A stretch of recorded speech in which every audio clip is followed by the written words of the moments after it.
월급 2배 딴 데서 준다고 하면 가요? 여기 얘기해도 되나요? 오픈을 크고 막. 네, 저는 넷플연가에서 콘텐츠 기획하고 있고요. 주로 정기 모임이라든지 이벤트를 기획하는 업무를 하고 모임장님이라고 저희 플랫폼에서 매 모임마다 리딩을 이끌고 계시는 모임장님들 커뮤니케이션이라든지 케어를 주로 맡고 있습니다. 저는 곽재용이라고 하고요. 그다음 제품 저희 기획 개발을 이제 총괄하고 있는데 전반적으로 이제 저희가 오프라인에서 하는 경험도 되게 주되지만 기본적으로 사용자가 검색하거나 광고를 보고 이제 넷플연가를 온라인에서 마주하는 이제 순간부터 탐색하고 결제하고 또 오프라인 모임 사이에 필요한 컨텐츠를 보고 그 다음에 서로 교류하는 그 온라인적인 경험을 채우는 제품을 만드는 역할을 하고 있습니다. 본인들한테 넷플연가는 어떤 회사다? 제가 생각하기에 사람들이 넷플연가 하면 넷플릭스 소속인 것이냐라고 하시는데 저희는 독자적인 회사를 운영하고 있는 하나의 서비스를 하고 있고요. 제가 생각해 넷플연가는 콘텐츠를 바탕으로 사람들끼리 서로 깊은 대화를 나눌 수 있도록 그 오프라인의 장을 만들어주는 플랫폼이라고 생각합니다. 그러니까 보통 사실 이제 반농으로 여기 참여한 사람들은 왜 이거 뭐 해? 그러니까 안 해보신 분들 그렇게 얘기할 수 있잖아요. 뭐 친구 없나? 뭐 속된 말로 그렇게 하는데 사실 재밌는 걸 생각해 보면은 저도 그렇지만 이미 있는 컨텍스트 안에서 만나던 친구들은 당연히 너무 좋은 점도 많죠. 근데 어떨 때는 그냥 똑같은 얘기 하거든요. 옛날 얘기 그때 너 어땠는데 웃겼다. 어제 오늘 했는데 뭐 부장이 어땠다. 뭐 이런 사실 얘기인데 저희는 좀 특별하다고 하는 점은 그 주제를 중심으로 사람을 모으고 그 주제에 대한 전문가와 컨텐츠들을 제공하면서 이거를 좀 다른 방식으로 즐길 수 있는 패키지를 제공해주는 부분에서 사실 참여하시는 분들이랑 좀 다르다고 느껴요. 그러니까 정말 와서 영화 얘기만 이렇게 밤새 해? 뭐 위스키를 새로 경험하는 것만 이렇게 오래 해? 그래서 보통은 내가 무언가 새로운 걸 도전하거나 새로운 사람을 만나기를 못하게 하는 관성을 사실 한 번에 좀 깨주는 거죠. 맞아. 그래서 되게 재밌는 게 저희가 모임마다 매번 모든 게 다 베스킨라빈스처럼 다 다를 수가 없잖아요. 뭐 위스키라고 하면 위스키 모임이 3개가 있을 수 있잖아요.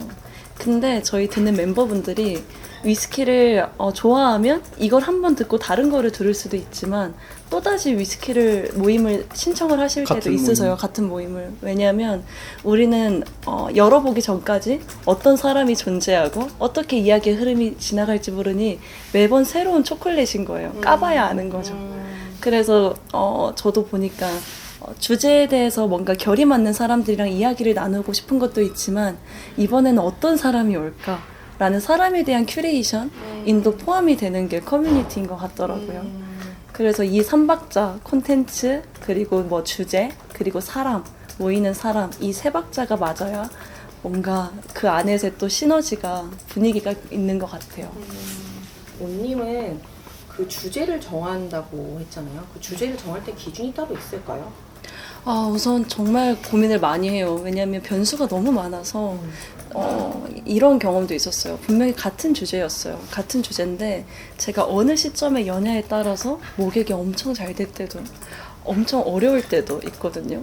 그래서 이 주제를 언제 어느 시점에 오픈하면 이게 반응이 좋고 사람들이 원하는 주제일까라는 고민을 하는데 기본적으로는 최근에 열었던 주제들의 반응을 좀 살펴요.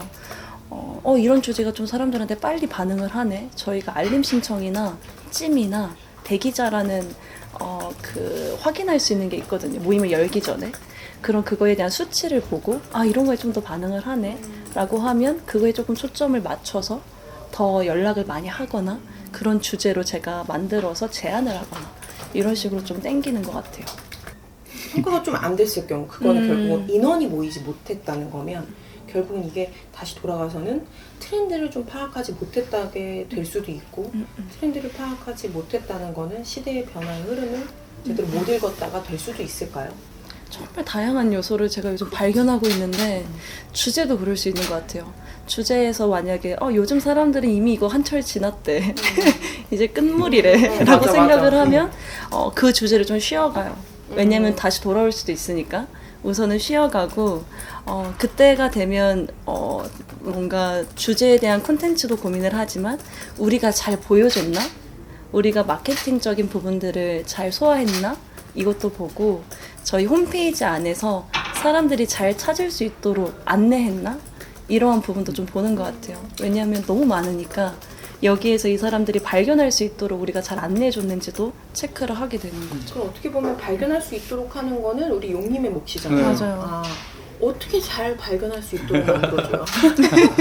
이제 네, 어렵다. 넘어가서는. 일단은 저희가 많이 생각하는 이제 좀 것 중에 하나가 아까 말하신 대로 사람이 항상 올 때마다 너무 다르고 경험도 다르고 그러니까 아까 뭐 문제도 많이 일어나고 이런 얘기를 하는데 그래서 저희도 이건 이제 어떤 공산품이 아니잖아요. 그래서 제일 중요한 요소 중에 하나는 기대치를 서로가 맞출 수 있게 해주는 게 제품적으로 되게 중요해요. 그러니까 어떤 정보를 잘 보여주고 모임장이 의도한 거를 잘 싣고 그거를 좋아하는 사람들이 모여서 그 경험을 할 수 있게 하는. 그래서 이제 상세 페이지를 예를 들어 넣는다고 하면 어떤 얘기를 몇 %나 할 거야. 그러니까 예를 들어 어떤 그런 경우도 있어요. 이전에는 뭐 영화가 있으니까 어떤 분은 영화 얘기를 되게 많이 할 거라고 기대하고 오시고 어떤 분은 사실은 뭐 영화가 중요해 위스키 뭐 예를 들어 영화보다는 그냥 우리 뭐 그냥 사는 얘기하고 이런 게 중요할 수도 있잖아요. 사실 그 두 분 자체가 이게 다 잘못된 게 아니라 그냥 기대치가 안 맞은 거거든요. 어떤 분들은 얘기를 되게 많이 하고 싶을 수도 있고 어떤 분들은 그냥 좀 잔잔하게 그 시간을 보내고 싶을 수도 있는데 그러니까 이제 저희가 하는 건 탐색하는 과정에 있어서 내가 원하는 요소들을 이게 갖고 있는지를 판단하는 수 있게 판단의 근거들을 좀 잘 넣어주는 게 좀 중요한 되게 부분이었고요. 그리고 또 당연하지만 이걸 멀리서 봤을 때는 일단 개수가 그냥 되게 많거든요. 그러면 이거를 탐색하는 과정에서 사람들이 이제 어떤 걸 기준으로 탐색할까 했을 때 이전에는 그냥 사실 개수가 좀 적었을 때는 모호한 카테고리로 그냥 이렇게 했어요. 그냥 뭐 이거 사랑 모임, 뭐 음악 모임 이렇게 했었는데 사실을 원하시는 분들도 되게 다양하게 이거를 원할 때가 있어요. 예를 들어서 어떤 분은 주제랑 상관없이 물성, 뭐 이건 술을 마셔 이래서 좋아하는 경우도 있고 이건 책을 봐 이래서 좋아하는 사람도 있고 어떤 분은 책이든 영화든 상관없지만 커리어 얘기를 하고 싶어 뭐 아니면 내 스스로를 발견하고 싶어 이래서 좀 필터 같은 것들을 더 원하는 어떤 목적 전에는 그냥 이거 단순히 설명하는 구조였다면 좀 더 목적을 기준으로 이렇게 필터들을 만들어서 좀 탐색에 용이하게 한다든지 큐레이션 같은 걸 좀 더 강화하거나 한다든지 약간 이런 방식으로 일단은 그런 탐색을 돕고 그 탐색한 사람들이 같은 기대치를 가지고 신청할 수 있게 하는 걸 테스트를 하고 있죠. 근데 리스크 대응은 어떻게 해요? 되게 좋은 것들도 사람한테서 오고 나쁜 것들도 보통 맞아. 사람한테서 와요. 왜냐면 다른 요소들은 기본적으로 컨트롤이 가능하다고 볼 수 있으니까. 그래서 저희도 그 고민을 처음부터 되게 많이 했는데 어찌됐든 솔직하게는 일단 저희가 되게 다양한 장치가 있지만 첫째는 이게 유료 모임이기 때문에 당연히 되는 필터링들도 있어요. 근데 이게 단순히 그냥 뭐 이런 뭐 돈을 뭐 이게 비싸서 이런 느낌이라기보다는 이 기회를 소중히 여기는 사람들이 기본적으로 모이는 거죠. 물론 사람마다 그거의 상대적인 체감은 다를 수 있으나 누군가를 만나고 어떤 취향을 알아가는 데 있어서 비용을 지불한다는 건 굉장한 의사표현이거든요. 그러면은 사실은 같은 거를 뭐 당연히 이제 뭐 비용이나 이런 게 있다고 하더라도 만약에 그냥 무료로 해도 사실 뭐 예를 들어 뭐 기업 한쪽 행사 같은 데는 무료로 하잖아요. 뭐 비슷한 느낌으로. 근데 그래도 그 경험이 달라요. 왜냐하면 일단은 이걸 어떻게 여기냐에 따라서 내가 열심히 준비해도 두 번째 그냥 안 나와요. 그냥 씻고 카톡방 나가요. 이러면 사실은 경험이 망가지는 거거든요. 근데 저희는 이거를 돈을 내고 사람들이 여기에 딱 들어온다는 것 자체에서 사실 그 태도가 한 번은 필터링이 되고요. 그다음 두 번째는 저희도 이제 그 모임 안에서 되게 중요한 요소 중에는 이 모임의 분위기가 있는 거죠. 그럼 그 모임의 분위기는 어떻게 가냐? 그럼 저희가 이제 모임장님들을 신경 써서 섭외하는 거랑 비슷한데 저희는 12명 기준에 있을 때 3명이 좋은 사람이면 결국에는 그 전체적인 그 무리의 분위기에 같이 따라가는 거잖아요. 어떤 기준이 어디에 있는가, 이렇게 행동해도 되는 곳인지 아닌지에 대한 본능적인 사람들이 그 파악을 하거든요. 근데 이제 거기서 좋은 모임장님이 있고 그걸 서포트하는 이제 저희가 모임직이라고 하는 그 안에서 모임장님을 도울 분을 역할을 줘서 뽑아요. 그리고 번개를 해줄 사람을 또 한 명 뽑고 그러면 이제 3명이 거기에서 좀 더 적극적이고 그리고 거기에서 좋은 기준을 세팅하면 대다수는 거기서 많이 따라가요. 그리고 이제 마지막으로는 첫 모임에 친해지면, 그러니까 당연하지만 처음에는 어색해요. 처음 봤잖아요. 그러면은 그거를 친해지면 또 이제 만족되거나 서로가 조심할 확률이 높아지거든요. 왜냐면 관계가 생기면 사람들이 또 조심하잖아요. 그래서 이제 그 부분에서 그 아까 번개돌이라고 말한 분이 첫 뒤풀이를 이제 하는 것도 있고, 또 저희가 중요하게 생각하는 거는 아이스 브레이킹 프로그램이 저희가 다 있어요. 그리고 마지막으로는 당연하지만 그런 사람들이 간혹 있죠. 어떤 우리가 정한 규칙이나 선을 넘거나 다른 사람에게 피해를 주는. 그러면 저희는 그냥 단호하게 그걸 내보내고 있고, 탈퇴시켜요. 네네, 그냥 그 사람 중단시키고 그냥 바로 탈퇴시키고, 그 다양한 루트로 그거에 대한 피드백을 접수를 하면 이분한테 개인적인 경고를, 그러니까 당연히 그 수위가 너무 높지 않다, 당연히 뭐 불법적이거나 아니면 피해를 크게 입힌 거면 바로 내보내고, 그게 아니면 이제 경고를 하고 그 이후에도 그 태도가 변하지 않는다, 그러면 이제 퇴출. 저희가 최대 12명의 멤버분들이 모이잖아요. 그 사람마다 모든 모임에 이 사람은 아웃시켜야 돼라는 조건을 둘 수는 없어요. 왜냐면 그 안에 케미가 또 다르기 때문에. 맞아요. 그래서 케미를 맞추려면 결국 우리가 들을 수 있는 거는 멤버들의 이야기랑 모임장님의 이야기, 그리고 현장에 있었던 저희 팀원, 사생활지기, 이 세 가지의 요소로 저희는 계속해서 그런 것들을 판단할 수밖에 없거든요. 그래서 그렇게 했을 때 저희는 이 모임에서 행복을 더 많이 가져가셨으면 좋겠고 이 자리가 즐거웠으면 좋겠는데, 만약에 어느 한 분 때문에 이 11명이 다 힘들고 고통스럽다 라고 하면 좋은 커뮤니티가 지속이 되기가 어려워요. 그럼 이제 내부에서 판단을 하는데, 이 판단하는 것을 한 사람의 이야기만 듣는 게 아니라 계속해서 다각도로 여러 사람들한테 물어봐요. 그렇게 해서 이제 아웃을 결정을 할 때는 그분에게 연락을 드리고 하고 있죠. 어떻게 보면 월급 2배 딴 데서 준다고 하면 가요? 여기 얘기해도 되나요? 오픈을 크고 막. 그러니까 그 얘기들 가면 가죠. 왜? 본인의 솔직한. 전 사실 지금의 월급엔 저는 크게 관심은 없어요.